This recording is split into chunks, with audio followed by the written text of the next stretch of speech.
You're listening to a 3CR podcast created in the studios of independent community radio station 3CR in Melbourne, Australia. For more information, go to allthews.3cr.org.au. Become a subscriber and support Radical Radio. Call 03 9419 8377 or subscribe online at 3cr.org.au/subscribe. Evil minds that plot destruction, sorcerer of death's construction, in the fields of bodies burning, as the war machine keeps turning, death and hatred to mankind, poisoning their brainwashed mind. Welcome to the Anarchist World This Week, broadcast across Australia on the National Community Radio Satellite. Listen to the Anarchist World This Week, Australia's sacred cow slaughterhouse. Listen to analysis of local, national, international events. Listen to analysis you'll never hear anywhere else.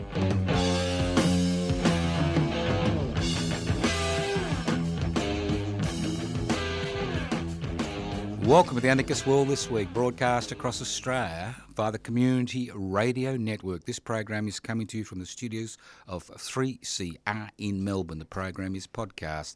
You can access the podcast by going to 3cr.org.au. My name's Joseph Toscana, and I'm hosting this program. The Anarchist World This Week initially encounters with the third alternative from 1977 to 1989, and the Anarchist World This Week from 1989 to today has been broadcast via the Community Radio Network for approximately 20 years, but all but broadcast through 3CR now for 47 years. You'd think it's time I gave up.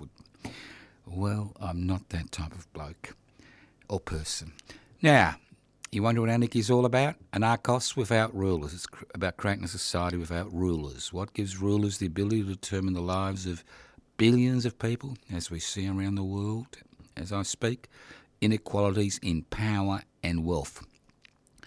The anarchist struggle, unlike most political struggles, most ideologies, is based on the devolution of power, not the concentration of power, but the devolution of power, possibly through direct democratic means. It's a society where wealth is held in common and used for the common good. Exceptionally conservative concepts. Obviously, the implementation has its radical elements, but the ideas itself are very simple. Inequalities in power and wealth give rulers the ability to determine the lives of people. So the way to resolve many, not most, not all, but many of the issues which face us today as individuals and members of communities in sovereign nation states is by becoming involved in that struggle to share power and hold wealth in common. All right, let's move on. Corporate welfare. Remember the good old days of robo-debt when the government illegally went after people who had a little bit of a, supposed debt. The computer told them they had a debt, and they handed them, some of them were handed to death. Well, people have forgotten that the real slackers, the leaners, are not those people on social security benefits who find themselves in a difficult situation and receive a meagre income to keep body and soul together. The real slackers, the real leaners, the ones with their hands in our pocket, the ones with a superhighway, Shinkansen, to the Australian Treasury of the corporate sector. And once again, we see the Australian government make a promise to hand out billions of taxpayers' dollars to the private sector to ensure that we have a competitive global economy. So in other words, instead of creating our own publicly owned, publicly managed institutions and resources, What we are doing is we are giving taxpayers' money to the corporations, huge corporations in the majority of cases, to create infrastructure institutions through which people will be employed and hopefully will get some taxation revenue. How stupid. How ignorant.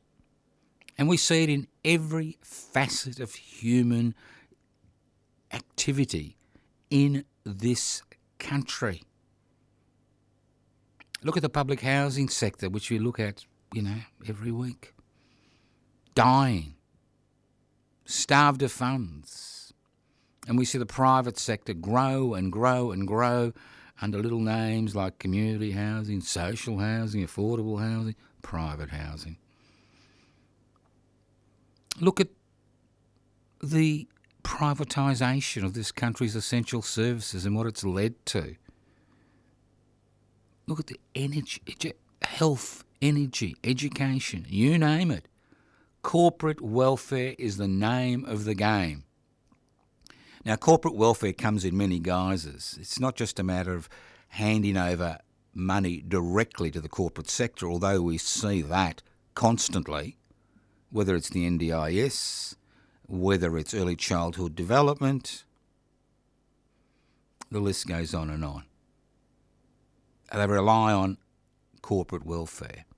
Even the provision of social security, basic services, is farmed out to private organisations, some for profit, some not for profit, to deliver them on behalf of the government. It's as if the P word is somehow satanic. Public.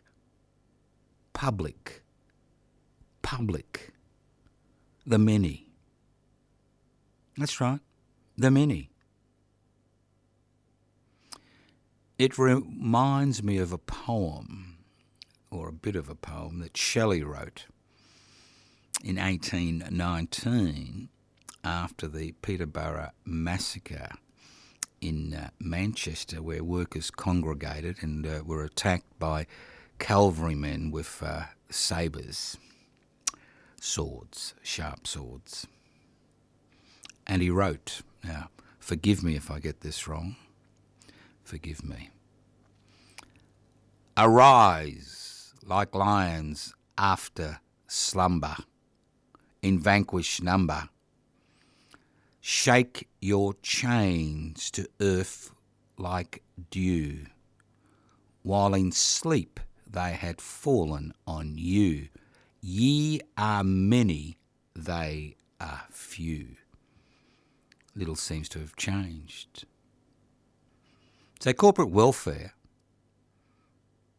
is for the few, and it comes in many guises. It comes in direct government handouts, as we've seen with the government's current policy to stimulate manufacturing in this country by giving corporations cash handouts. It comes via taxation laws, which ensure that the biggest corporations pay the least tax legally. It comes by legislation, which guarantees that somebody who owns more than one house can get a legal, legitimate tax deduction at taxation time. It comes when people buy shares, stocks and shares, and they get a legal, legitimate tax deduction. That's the key word, legal, legitimate. It comes when private corporations are given contracts to provide government services. And so you see there's a problem. When you give a contract to a private organisation to provide a service, there's always that profit margin, which isn't necessary if it's publicly owned. It comes in the fact that, unlike many countries in the world, we give our abundant natural resources to unaccountable corporations in the hope that they will employ people and pay a bit of taxation. Look, even Iraq, which has gone through the mill in the last 50 years, even Iraq owns its own oil. It's publicly owned, and 50% of people in Iraq who work actually work for the government, and that's paid for by the fact that they own their own oil. You go to Norway, where they have a future fund with trillions of dollars for a population of less than 5 million, because they were smart enough to go into partnership with private organisations to extract oil, but they receive the major profits, not through taxation, but through a share agreement. And when I mean share agreement, that's a certain percentage went directly to the Norwegian Future Fund. So isn't it extraordinary?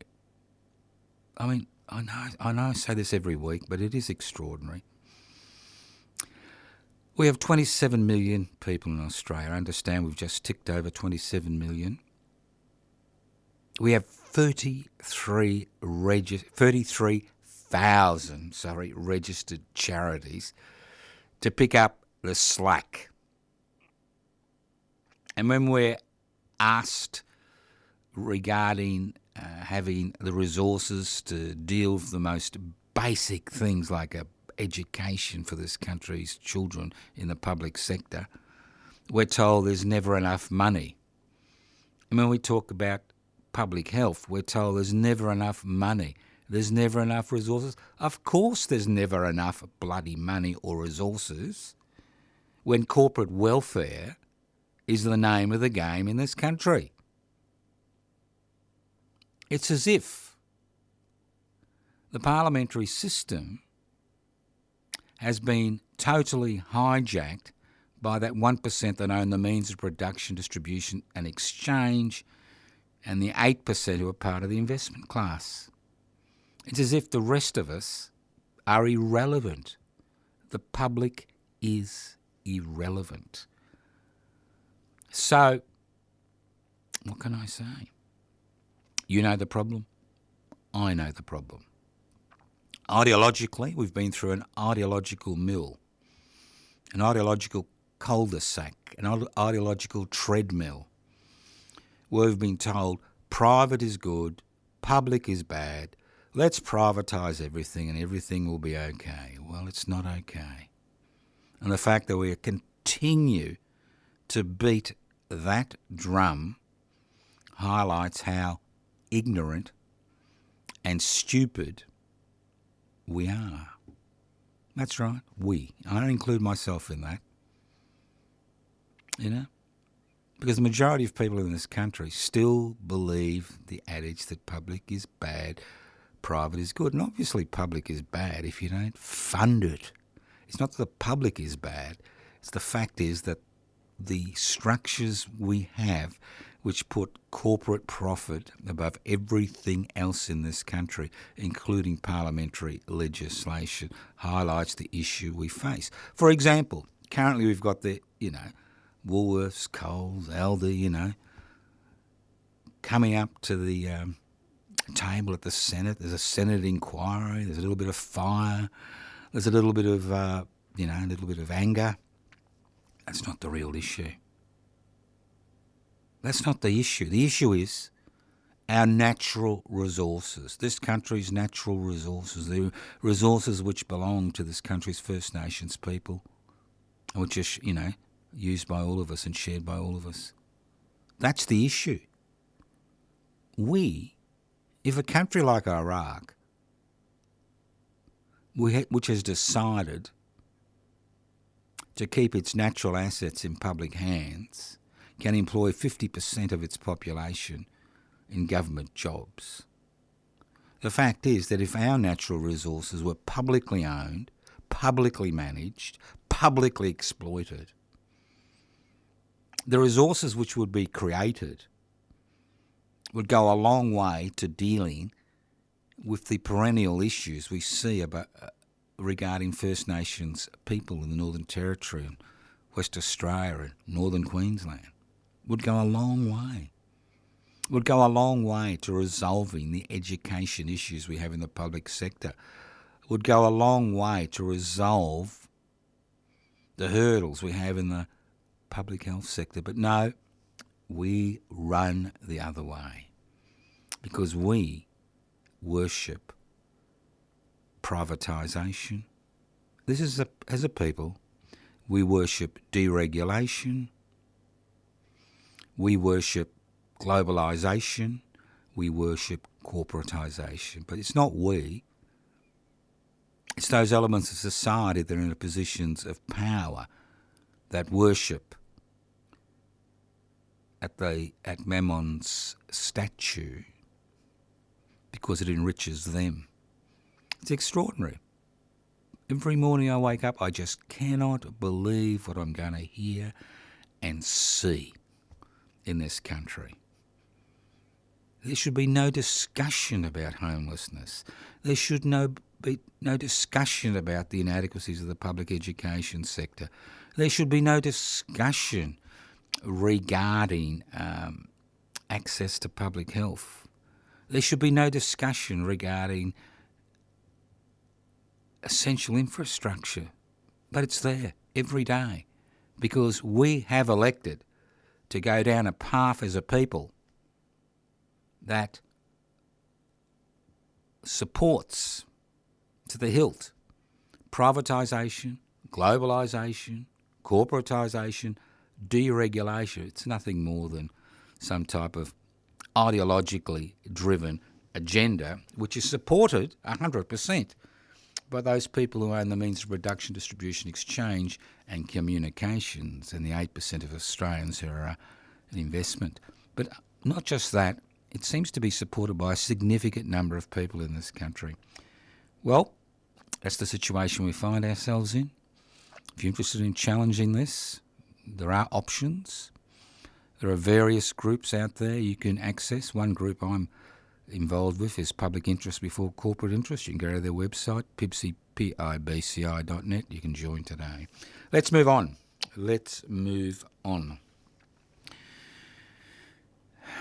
Some things are very difficult to explain. And the carnage that occurred at the Bondi Shopping Centre is one of those things. Now, obviously, well, we're told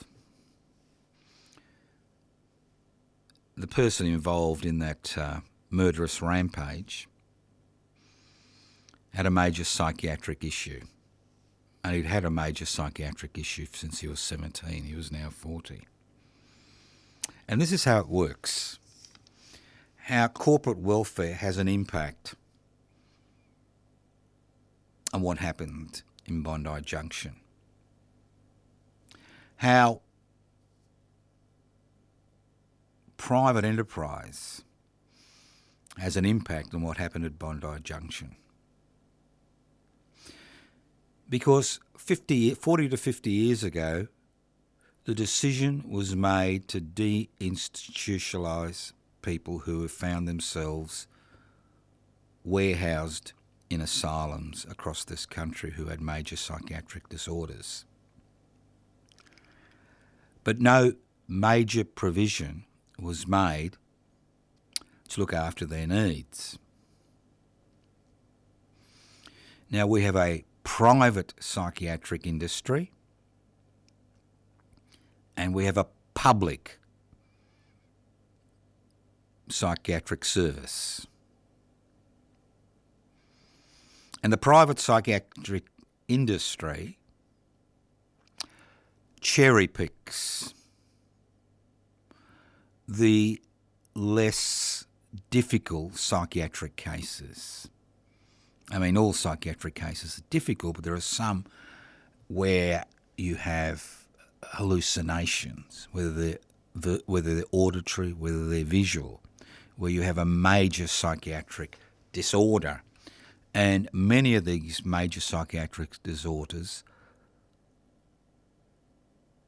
are first identified when people are teenagers. Then you have other psychiatric disorders which are related to interpersonal relationships, related to the type of society we live in, depression, anxiety. And we find the private psychiatric industry concentrates on the less severe psychiatric disorders because it's more profitable and easier. And that's what obviously the private sector is. You go down the path which is more profitable, whether it's health, whether it's education, whatever it is. The path that gives you the most return is the path you go down. That's the nature of the society we have. So we find ourselves in a situation where people who've been involved in psychiatric care for decades have been saying for decades since deinstitutionalisation occurred that not enough facilities, whether they're community-based or whether they're based in a public hospital sector, whether they're based in a community health centre, are not available to deal with major psychiatric disorders. Not available. If you've got a friend who's got a major psychiatric disorder, trying to get them into a public hospital is almost impossible. Or even into a community facility, almost impossible. Because there's never been adequate funding to deal with major psychiatric conditions outside the private sector. And if somebody's got a major psychiatric disorder, they're not going to have the financial backing to access private care, whether it's a private psychiatric hospital or whether it's a private psychiatrist. So you've got this dilemma. You have people who've got major psychiatric disorders, which include hallucinations, whether they're auditory, visual, who need care, who are not receiving this care or receiving partial care, or what we describe as acute emergency care when things break down to a significant degree, but are not receiving any long-term care because the community facilities are not being resourced, because public hospital psychiatric units are not being resourced, because there aren't enough psychiatric beds, and the list goes on and on. So obviously when some horrendous situation occurs, as we saw at the Bondi Junction, people jump to conclusions like, we need more personal security, we need more police, we need metal detectors at shopping centres, and the list goes on and on. The issue is, if there is not enough public resources to set up institutions and treatment centres to deal with major psychiatric disorders, why is this so, as Professor Julius Sumner Miller used to say? Why is it so? Because of corporate welfare. Because we don't own and exploit our own natural resources and use the profits that are made to deal with these shortfalls in funding. That's the issue. So in many regards, we have been very, very, very lucky that this type of situation hasn't occurred at a more frequent level. Because obviously most people with major psychiatric disorders are not violent, the great majority. They internalise their issues and they are the victims. And they and the people around them, their families, their friends. are those who support them over decades, because there aren't the public institutions to do that job. So when we talk about things in society, we need to join the dots. If somebody is making extraordinary profits and getting corporate welfare at the same time, and somebody else is not getting the treatment they need, well, it's obvious why it's occurring. And that's what the debate should be. It's not about increased security. It's about ensuring that we have the public institutions, whether they're community-based or based in the public hospital sector, which can deal with these disorders. This is nothing new. I'm not saying anything new. People involved in the field, especially in the public psychiatric field, have been saying this for decades. But nobody listens. And it looks like maybe nobody else is going to listen again. Because it's all too hard, isn't it? When there aren't enough resources, because certain sections, minorities in the, minuscule minorities in the population are making extraordinary profits at the expense of each and every one of us. You're listening to The Anarchist World This Week, broadcast across Australia via the Community Radio Network. My name's Joseph Toscano. This program is podcast. You can access the podcast by going to 3cr.org.au. It's interesting how Mr. Learman has been spat out like a rotten apple by his supporters. Now, Mr. Learman never had the resources, and you need millions of dollars for these type of defamation cases, to have actually launched this defamation case. And sections of the media, the Australian, Murdoch's, mouthpiece in Australia, the newspaper that's never made a bloody profit in its 60-year history, and Channel 7, which is owned by an individual, took him on as part of the continuing culture wars, so-called culture wars in this country. He became the darling of the Murdoch press, Channel 7, and large segments of our society who don't want change. They want to maintain the status quo. And it was fascinating to see two things. One, they had mud on their faces because of the recent civil action regarding the failure of the defamation case. And two, what I found fascinating, which most people haven't, I don't think anybody's commented on it, is the way they have distanced themselves from Mr. Learman. Overnight, they've spat him out like a rotten apple. And that's what happens. You have sections of Australian society which are hell-bent on maintaining the status quo, which are hell-bent on preventing change, which are exceptionally powerful because they have the ability not just to sway public opinion, but create public opinion. And they are quite happy to use people for their own political, ideological ends. And that's what we've seen with the Learman case.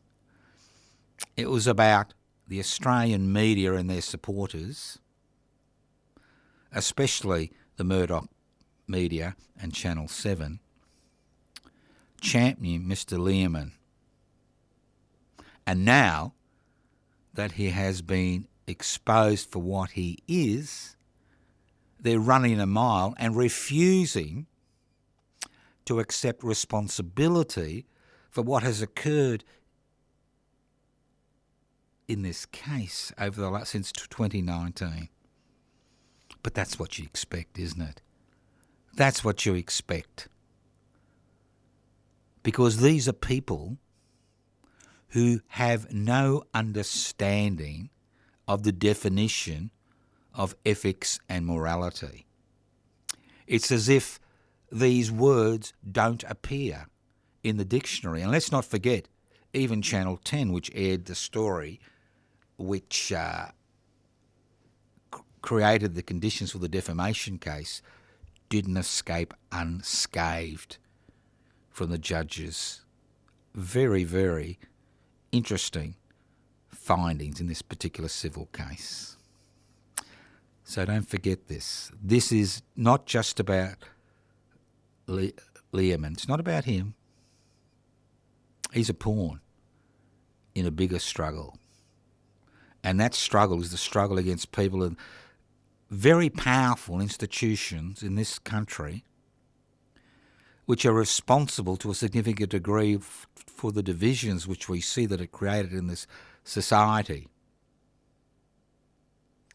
which are responsible for maintaining the status quo, and which will use any tactic to ensure that they continue to have the final say as far as the way we live in this country. Listen to the Anarchist World this week, broadcast across Australia via the Community Radio Network. Well, the Israeli, Gaza, Carnage, Middle East theatre. Interesting, isn't it? Lots of things happening, but the Palestinians in Gaza are still the victims. Now, Iran had little intention of creating mass carnage in Israel.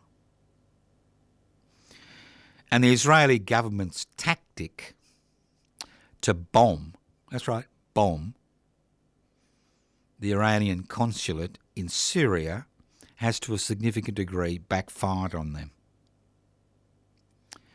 Because Big Daddy of the United States and, Mummy, Great Britain, have refused to come out swinging on behalf of the Israeli fascist government.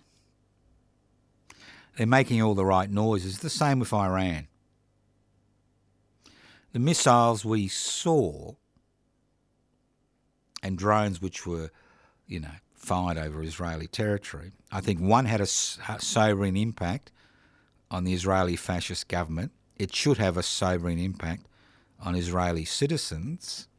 And the fact that most of these missiles and drones were destroyed is part of this theatre of this Middle Eastern struggle. There's only one real struggle, and that's what's going on in Gaza. Now, the Iranian government forewarned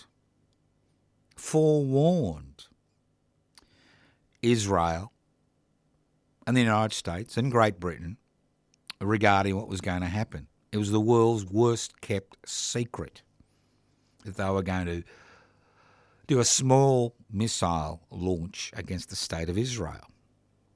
Before they even fired the bombs, they told all their so-called, people, governments in the Middle East.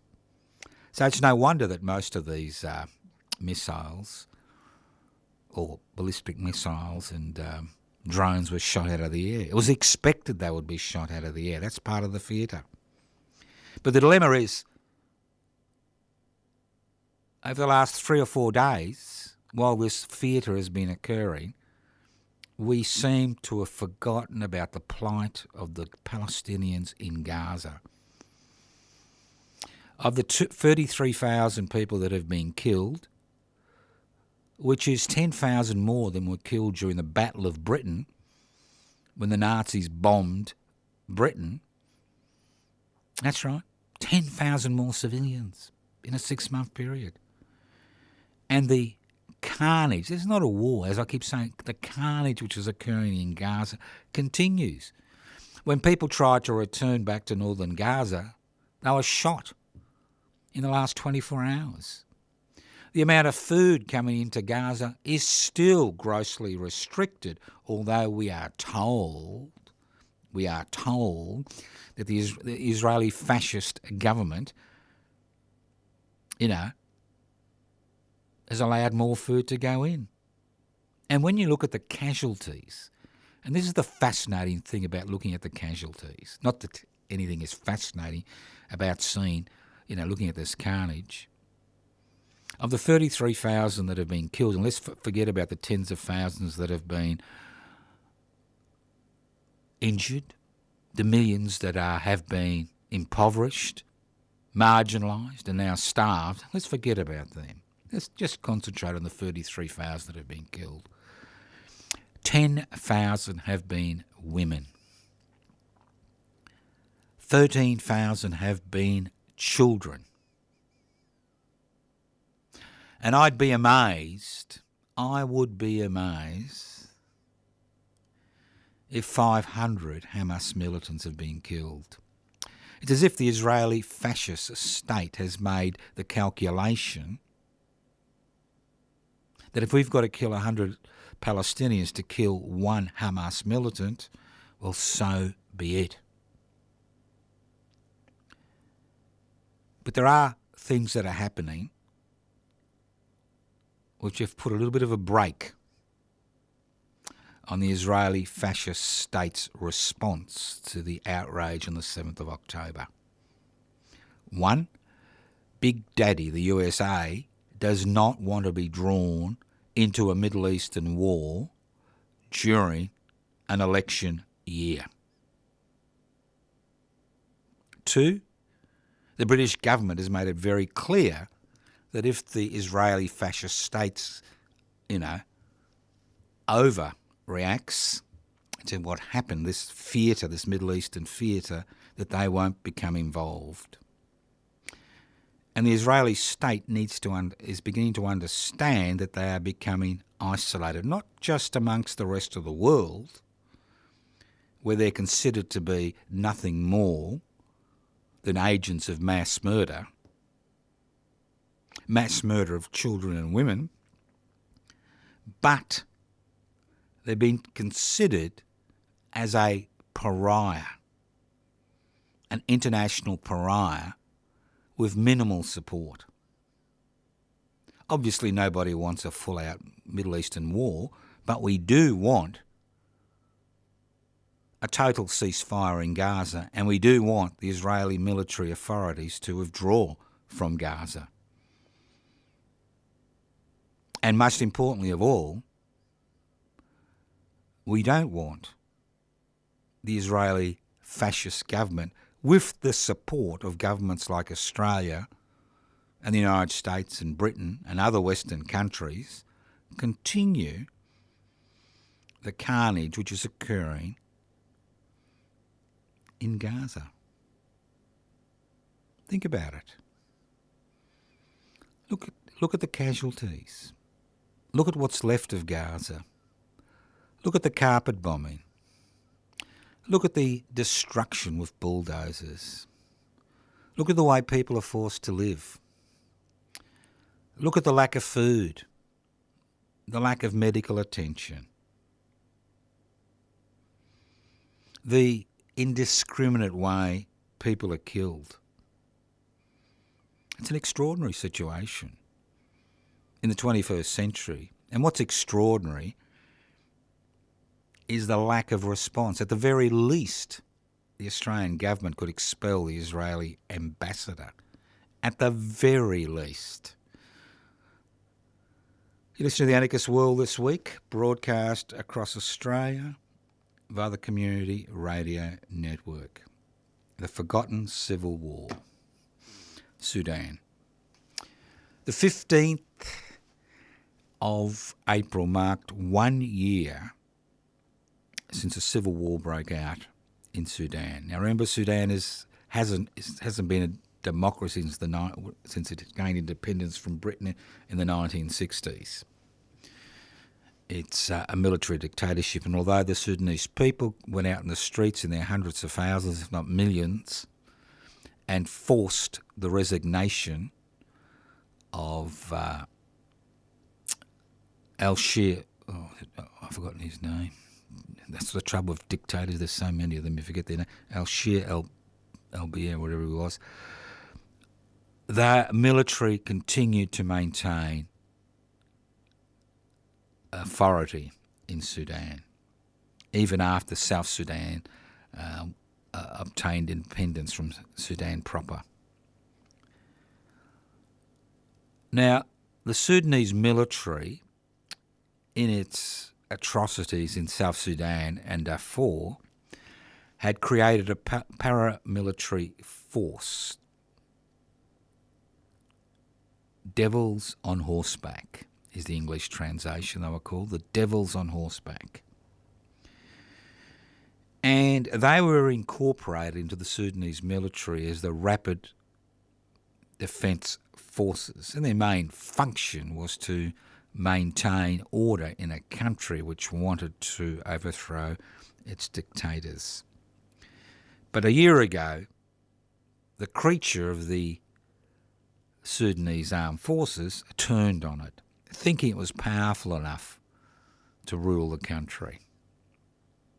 Unfortunately, 1 year on, conflict continues in many parts of Sudan, including Khartoum, the capital of 8 million people, including Darfur, and including one or two other states in Sudan.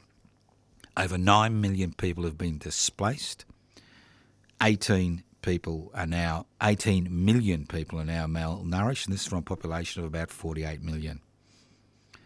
So 1 year on, the civil war continues. And the denial of aid and starvation seems to be a weapon which has been used by both sides in this civil war. That's right, the dictator, al-Bashir was his name, I remember now, al-Bashir, who was arrested but placed back in one of his palaces. Yes, I remember that. Very nice. So let's not forget about the Sudanese, the civil war, what the population is going through. That's 1 in 5 Sudanese are now displaced. Over 2 million have fled to Egypt, Chad, Uganda, neighbouring countries. Millions face malnutrition. And the Sudanese army and the Rapid Deployment Forces, which are the Devils on Horseback, which was created by the Sudanese army 30 years ago to maintain, to prevent the creation of South Sudan, continues. Difficult, isn't it? What do you do? Well, you raise the issue. You raise the issue. You keep it alive. You don't let it disappear. It's a little bit like the West Papuan struggle. I'd like to thank all those people who turned up at the West Papuan Ren Collective gathering in Collins Street on Sunday. A very successful afternoon. It's like that. Sudan, 12,000 kilometres from us? Gaza, 10,000 kilometres? West Papua, 70 kilometres. And the atrocities you're seeing in these countries have been replicated for the last 60 years in West Papua, and they continue, as we saw with the murder and torture of that West Papuan activist a few weeks ago. But it doesn't matter, does it? We're friends of the Indonesian government. It's wonderful to see somebody who is a war criminal become president of Indonesia. It was wonderful for our Deputy Prime Minister as a Defence Minister to run across and give him a big hug when he starts off in October. Let's see what happens. Because the struggle does continue. The struggle for independence does continue. Because, you see, West Papua is a problem. Big problem. It is resource rich. It has forests which have been cut down at a rate of knots. It has extraordinary fisheries. It's got the biggest deposit of gold in the world. Its interior is replete with natural resources. So obviously there are people in the world which see it as a perfect place for exploitation and profit. And if you've got a sympathetic government, to the private sector, which the Indonesian government is, well then it's all okay, isn't it? It's all okay. Let's move on. Peter, pumpkin eater. You can do better than that, can't you, Peter? Sometimes even I've been around a long time, you get a bit weary of the shit you listen to and hear and see. But sometimes even I get surprised. Poor old Peter Dutton. He had a big plan. He was going to win government by claiming seats in Western Sydney. He's got plenty of seats in Queensland. He wanted all those Western seats, but unfortunately poor old Peter has been sucked into the support for the Israeli fascist government. And even by Peter's standard, I cannot believe, I mean, I say a lot of extraordinary things on this program, which you may find offensive, but I cannot believe that the leader of the opposition, Prime Minister in waiting, election next year in March, Peter Pumpkin Eater Dutton, kind of equated, now I hope I've got this right, equated the protest, the pro-Palestinian protest which occurred outside the Opera House a few days after the October the 7th slaughter in southern Israel, he equated that to the Port Arthur mass murders which occurred over 30 years ago. Put it on the same par. Extraordinary. Where's the boy's head? What's happened? How about some intelligent commentary? I mean, it's one thing trying to create division in society through the so-called culture wars, but it's another thing equating a protest where nobody was arrested outside the Opera House with the Port Arthur massacre where over 33 people, including children, were slaughtered on that day. It's extraordinary. It really highlights the moral and ethical bankruptcy of the Liberal National Party. And when you look at their policies, it's all based on fear. At least the ALP's policies are based on corporate welfare. You know, this is it's not based on dividing us on the basis of the colour of our skin or where we live or our religious, ideas. I'm surprised Peter Pumpkin Eater hasn't jumped up and down and made a comment about the atrocity at the Assyrian Church in Fairfield in Sydney. Because as you see, things can break down very, very, very easily, especially with the help of the disinformation and misinformation on the World Wide Web. People can get very angry very quickly, and there's never enough police to maintain order. As the Israeli state is beginning to find out, there's never enough military force to maintain stability. So Peter Pumpkin Eater, I wonder if you're going to change your stance.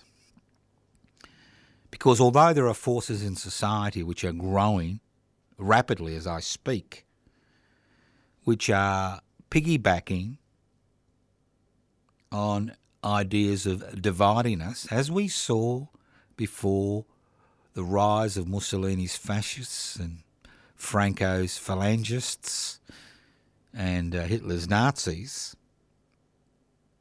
we are seeing that type of ideological position, which is based on division, becoming more and more apparent, and for one good reason. Not because we hate somebody who's got, wears a different hat, has a different religious belief, a different colour, different language, different gender, different sexual orientation. I could go on and on.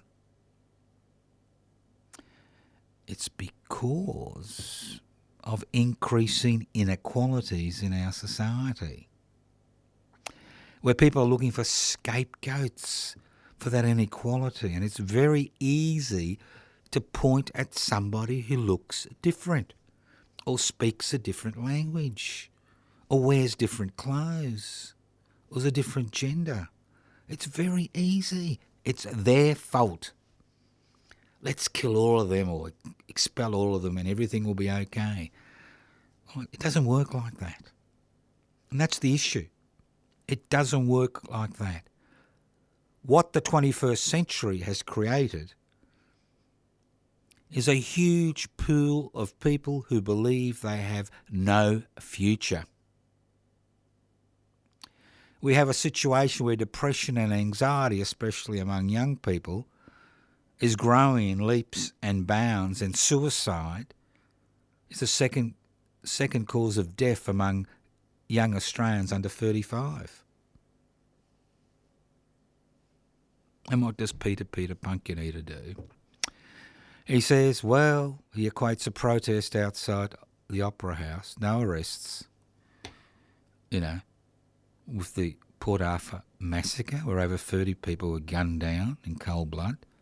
Come on, Peter Punkinita, you need to lift your game.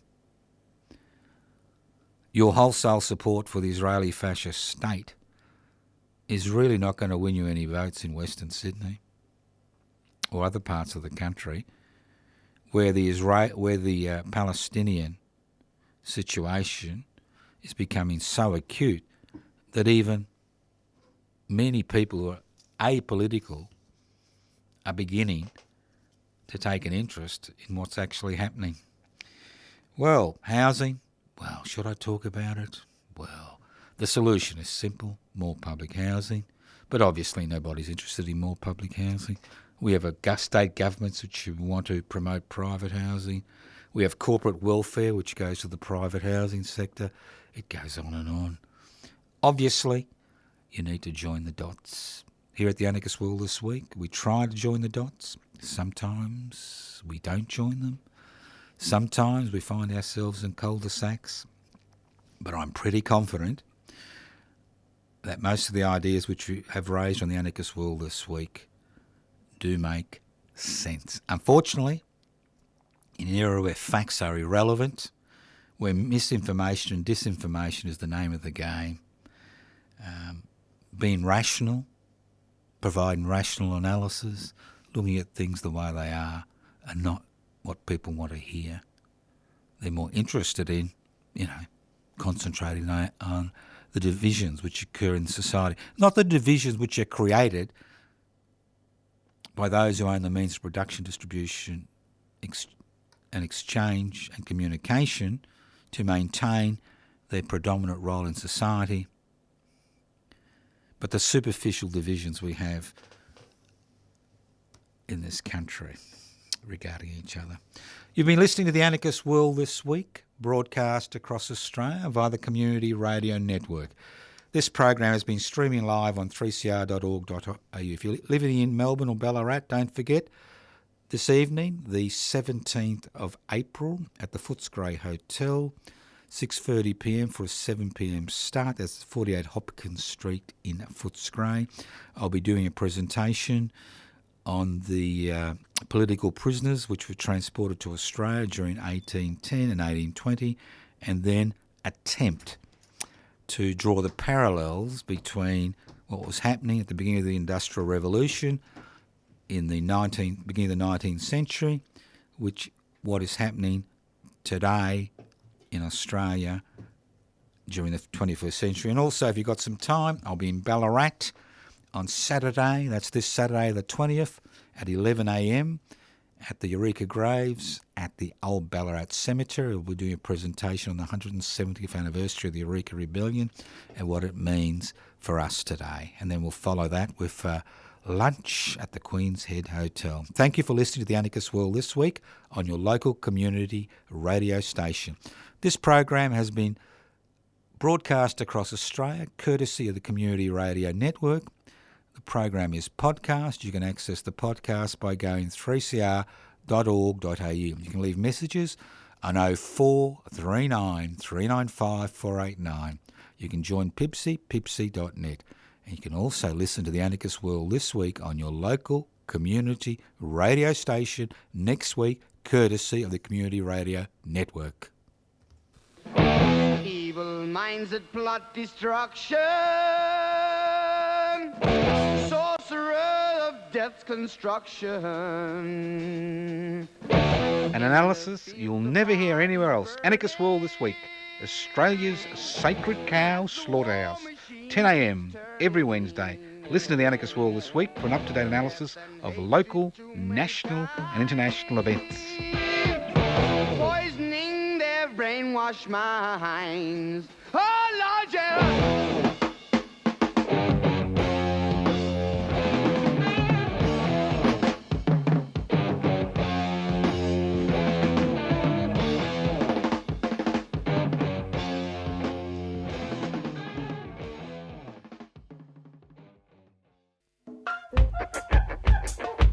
We know you love listening to 3CR, but we also know that many of you haven't downloaded the Community Radio Plus app yet. The app lets you tune in anywhere and share the station with your friends. So, show the love and share the love and search Community Radio Plus wherever you get your apps.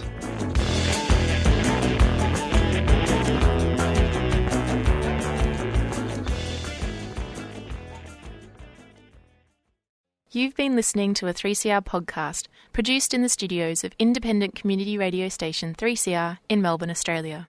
For more information, go to allthews.3cr.org.au.